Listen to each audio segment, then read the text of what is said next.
이제 오늘 요한복음 마지막 부분을 보게 됩니다. 21장 15절에서 25절까지 이렇게 함으로 요한복음을 우리가 마치게 됩니다. 그래서 나누고자 하는 것은 요한복음 전체에서 우리에게 주고자 하는 교훈은 뭔가, 저는 오늘 본문에도 그 내용이 들어있다, 숨겨져 있다 이렇게 보거든요. 그런 관점을 갖고 오늘 이 성경을 보아 나가기를 바랍니다. 교독을 하시는데 제가 먼저 15절을 봅니다. 그들이 조반 먹은 후에 예수께서 시몬 베드로에게 이르시되 요한의 아들 시몬아, 내가 이 사람들보다 나를 더 사랑하느냐 하시니 이르되 주님, 그러하나이다. 내가 주님을 사랑하는 줄 주님께서 아시나이다. 이르시되 내 어린 양을 먹이라 하시고, 또 두 번째 이르시되 요한의 아들 시몬아, 네가 나를 사랑하느냐 하시니 이르되 주님, 그러하나이다. 내가 주님을 사랑하는 줄 주님께서 아시나이다. 이르시되 내 양을 치라 하시고, 세 번째 이르시되 요한의 아들 시몬아, 내가 나를 사랑하느냐 하시니 주께서 세 번째 내가 나를 사랑하느냐 하심으로 베드로가 근심하여 이르되 주님, 모든 것을 아시오매 내가 주님을 사랑하는 줄을 주님께서 아시나이다. 예수께서 이르시되 내 양을 먹이라. 내가 젊어서는 스스로 뛰고 원하는 곳으로 다녔거니와 늙어서는 내 팔을 벌리리니 남이 내게 띠띠우고 원하지 아니하는 곳으로 데려가리라. 이 말씀을 하심은 베드로가 어떠한 죽음으로 하나님께 영광을 돌릴 것을 가리키심이라. 이 말씀을 하시고 베드로에게 이르시되 나를 따르라 하시니 베드로가 돌이켜 예수께서 사랑하시는 그 제자가 따르는 것을 보니 그는 만찬 속에서 예수님의 품에 의지하여 주님, 주님을 파는 자가 누구누이까 묻던 자더라. 이에 베드로가 그를 보고 예수께 여짜오되 주님, 이 사람은 어떻게 되겠사옵나이까?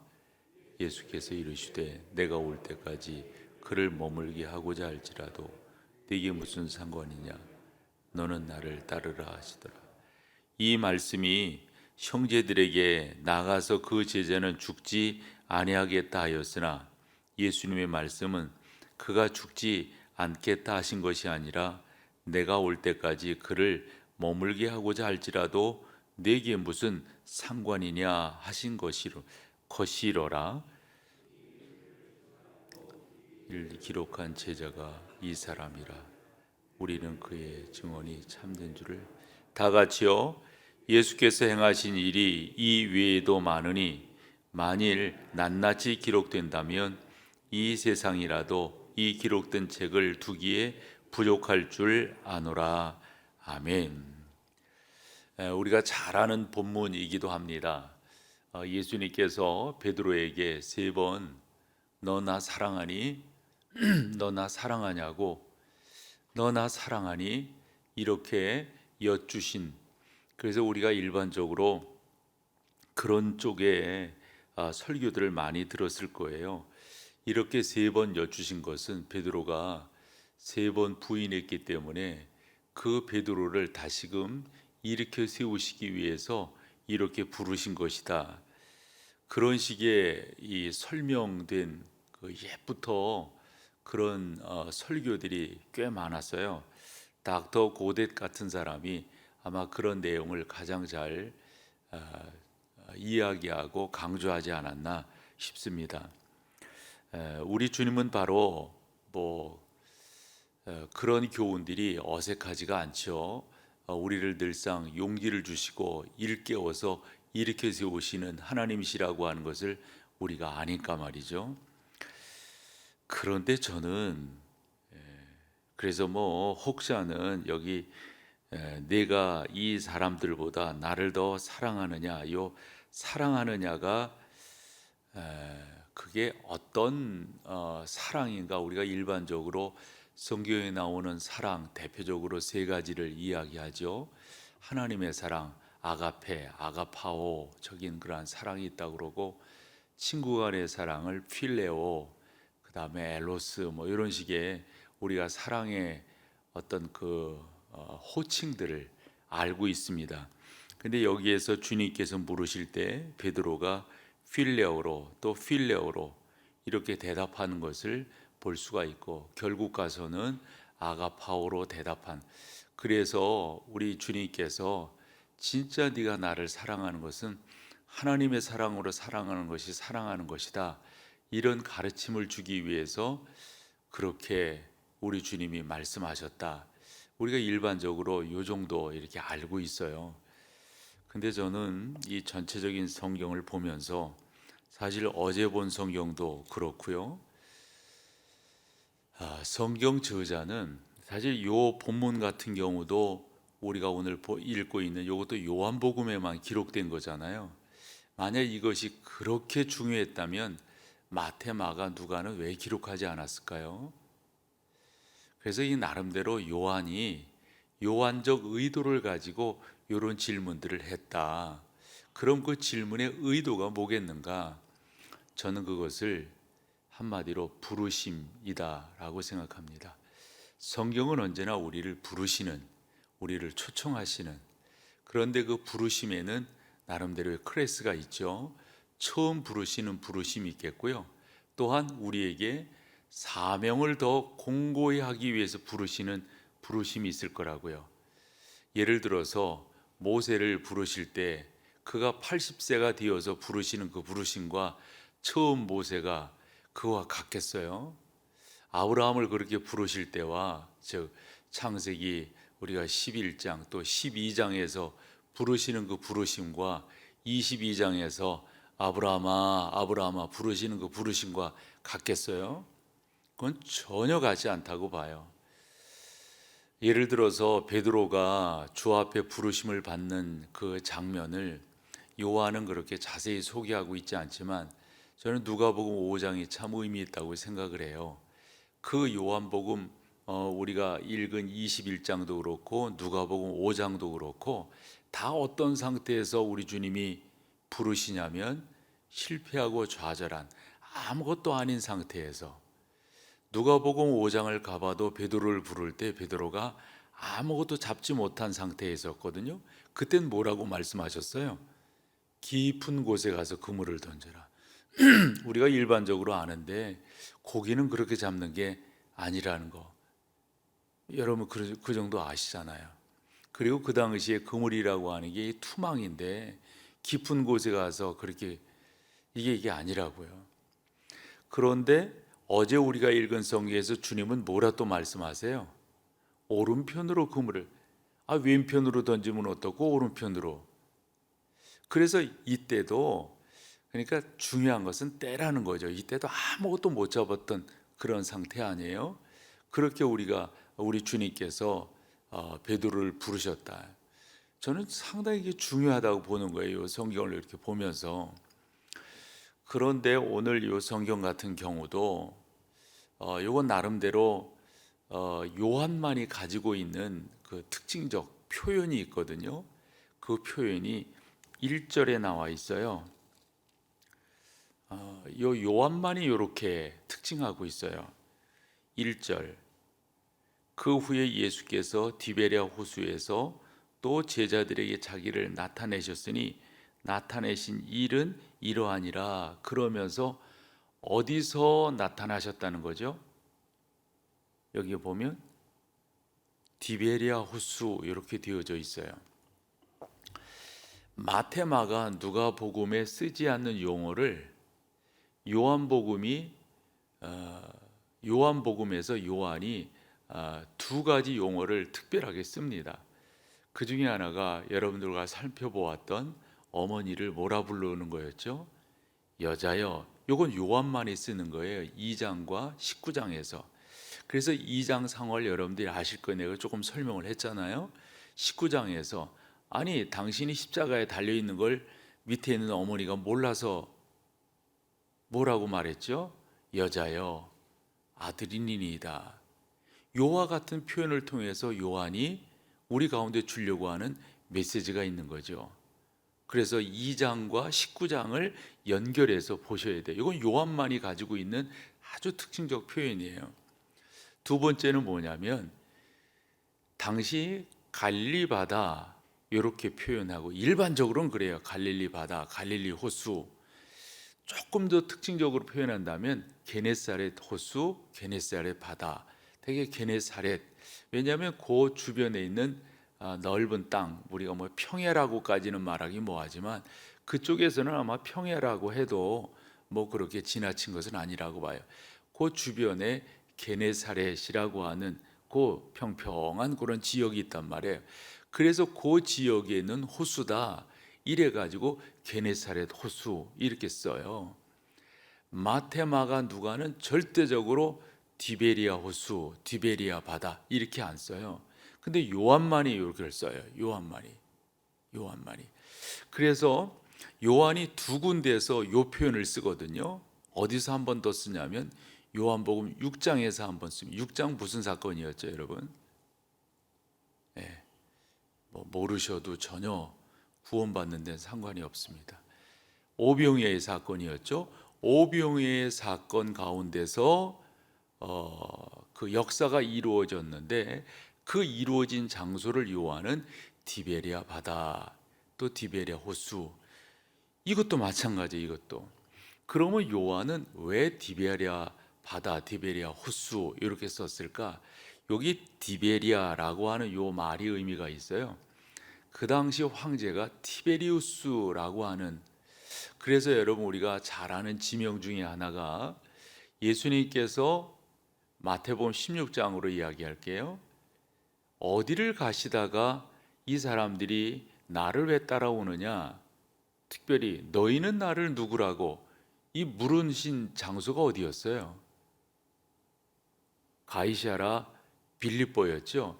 그게 처음 명칭은 빌립보였어요. 그런데 원체 우리가 지난번 성지순례 때도 거기를 가봤잖아요.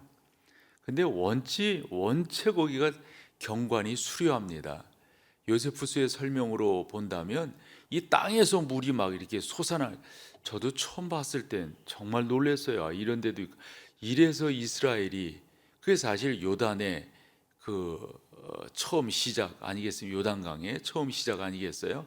단이라고 하는 지역이고요. 이 요세푸스는 뭐라고 말했냐면 저 헐몬산에다 만년설이 있는 산이거든요. 거기다 그 식으로 말을 한다면 파이프를 묻어 가지고 여기서 물이 솟아나게 했다. 너무 신기하니까. 우리나라도 그렇고 거기도 동서고금이 뭐 다 같을 거예요. 좀 신기하고 한 데는 뭐가 많아요? 우상 숭배들이 많다고요. 우상 숭배들이. 거기도 보면 단이라고 하는 지역도 보면은 그게 많아. 근데 우리 주님은 그곳을 가이샤, 황제라는 말이잖아요.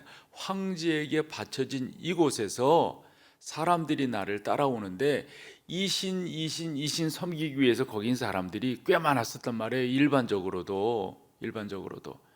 그런데 이 사람들이 나를 왜 따르느냐, 이런 신들 중에 하나로 나를 따르느냐, 이런 말씀이거든요. 그때 사실 우리 주님이 직접적으로 묻고 싶었던 것은 사람들이 뭐 엘리야라 그러고 에레미야라 그러고 뭐 요한이 다시금 살아난 환영이다고 뭐 이렇게 말들 하고, 이게 사실 주님의 주된 질문의 핵심 포인트가 아니에요. 그때 뭐라고 말씀하세요?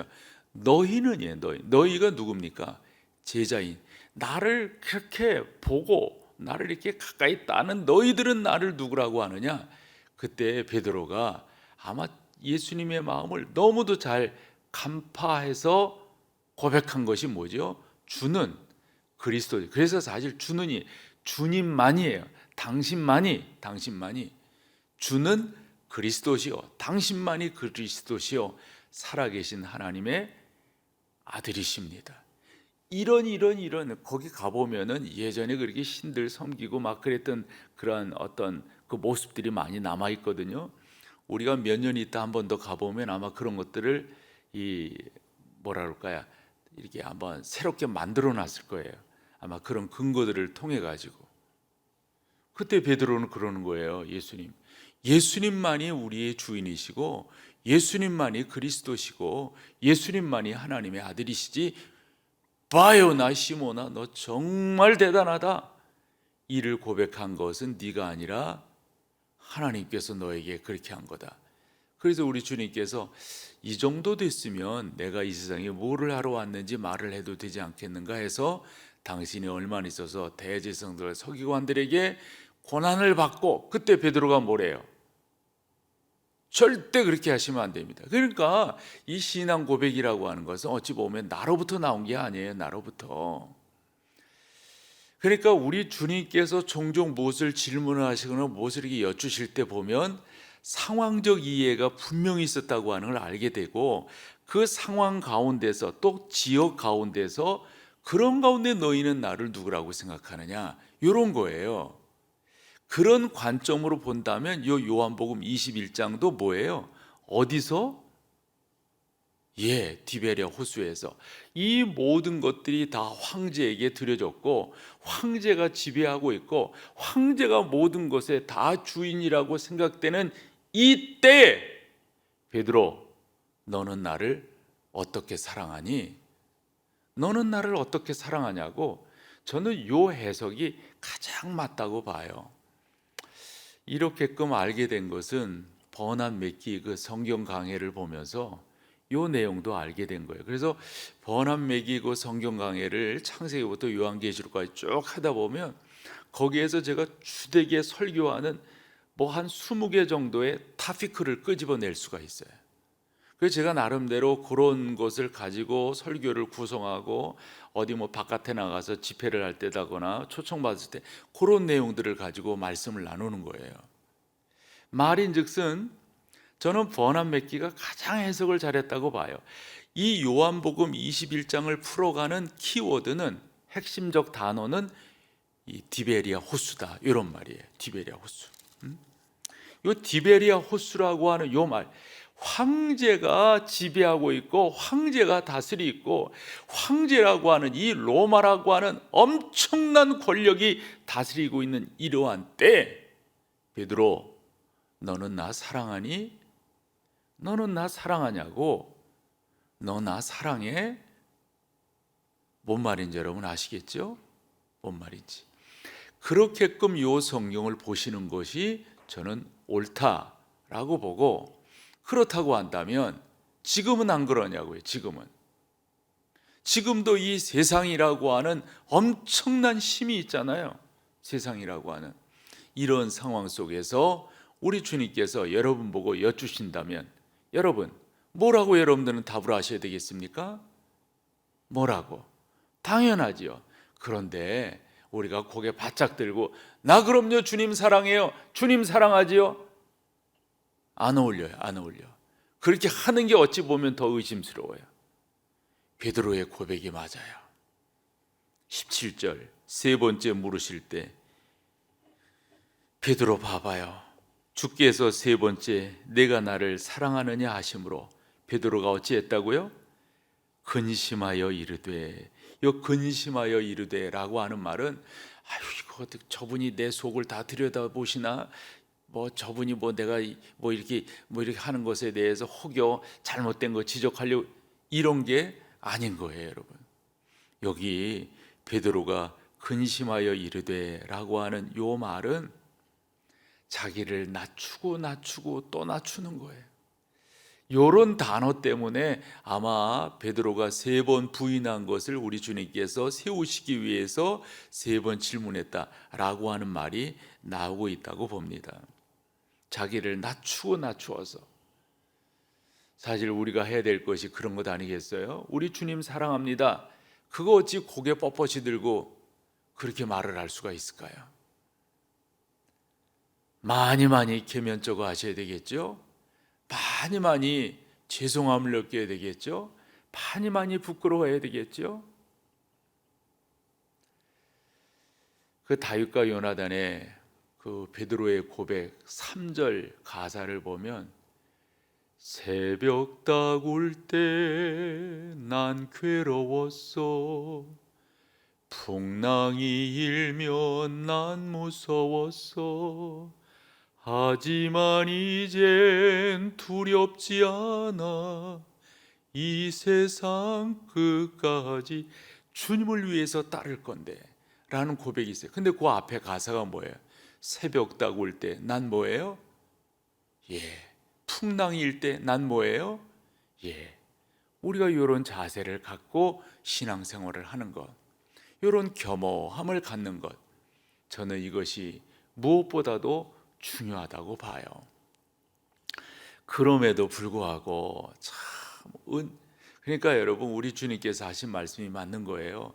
성령을 받지 않고서는, 이 성령을 받지 않았다고 하는 말은 충만이에요. 풍성하게 받지 않고서는 이게 이루어질 수가 없어요. 왜냐하면 이런 고백을 한 이 베드로에게 우리 주님께서 18, 19절에, 이건 요세푸스가 해석을 한 것이기도 한데요, 베드로가 어떻게 죽을 것인가를 여기 설명을 했다는 건데, 요세푸스가 그런 기록을 남깁니다. 베드로가 십자가에 거꾸로 매달려서 죽임을 당했다. 그런데 금방 또 인간성이 나타납니다. 베드로가. 그래 날상 자기의 라이벌이었던 누가 딱 눈에 들어오는 거예요. 그 18, 19절까지는 감동이었는데 누가 딱 눈에 들어옵니까? 요한이 딱 눈에 들어옵니다. 요한인 줄 어떻게 알아요?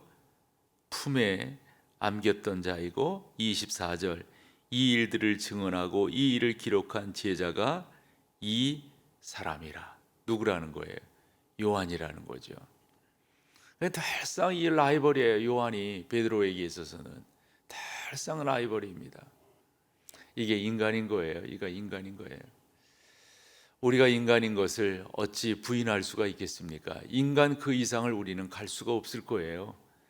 그러나 지금 우리가 할 수 있는 것이 있다면 주님 사랑한다고, 주님 의지한다고, 주님만 바라본다고, 이렇게 그분만을 바라보고 그분만을 의지함으로 우리 더 힘써 나아가는, 그래서 결국은 요한복음은 결국은 예수, 그분이 누구이신가를 소개하면서 또한 뭐예요? 부르심이에요. 부르심, 나를 향한 부르심. 그 부르심에는 클래스가 있어요. 처음 부르심, 우리는 다 그 정도는 지났죠? 무슨 부르심일까요? 우리 가운데 사명이 뭔지를 한 번 더 깨우치고 일깨워지기 위해서 부르시는 그 부름이에요.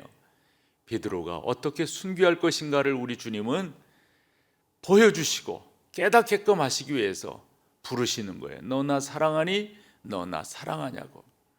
어제 본 말씀도 부르시는 거예요. 부르심. 이게 여러분 너무 감사한 거예요. 저는 고린도전서를 이렇게 보면서, 이 고린도전서는 교회가 사분오열된 것을 막기 위해서 기록을 한 거잖아요.